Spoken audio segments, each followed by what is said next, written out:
Look at this. BBN News Watch. We begin with the possibility of a devastating attack on the U.S. that could affect your home. The heat wave in parts of the country is straining the nation's aging electrical power grid, and temporary brownouts may occur. But what would happen if the United States lost electricity permanently? Electromagnetic pulse bomb experts warn America's enemies are already getting ready to launch such a strike. And Gary Lane explains why one expert believes such an attack is inevitable. An electromagnetic pulse bomb, or EMP, is a nuclear weapon designed to explode high up in the atmosphere and knock out a country's electrical power grid. Hits the Earth's surface, feeds into our electrical wiring, it starts shorting out the entire power grid. If they launch 3 missiles, eastern, central, western United States, it would shut our grid down permanently. Historian Dr. William Forstchen is a New York Times best-selling author and expert on EMPs.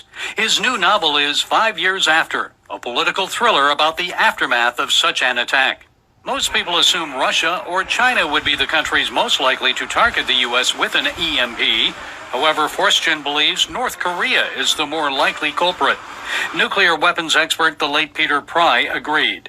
5 years before his death in 2022, Pry warned that Kim Jong-un's launch of a high-altitude ballistic missile was a test of North Korea's EMP capabilities against the United States. The Japanese and South Korean military both described it as practicing for an EMP attack because it was burst on ascent deliberately by the North Koreans when it was at an altitude of about 71 kilometers.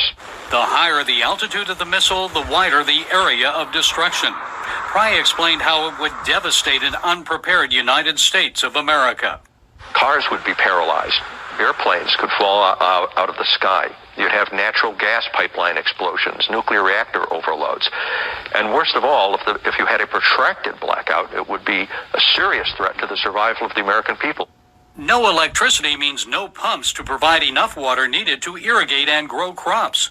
And since America only has a 30-day reserve food supply, 90% of the population would likely die within 1 to 2 years of the EMP attack.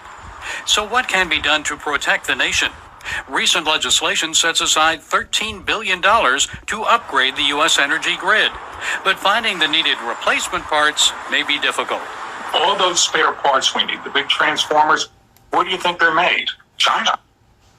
We farmed out all the components of our electrical grid decades ago. Forstchen says history proves that societies always use the weapons they develop. He warns the United States cannot sit back and assume an EMP attack will never happen. Why do you think this is likely even imminent? Sooner or later, somebody's going to try to do this.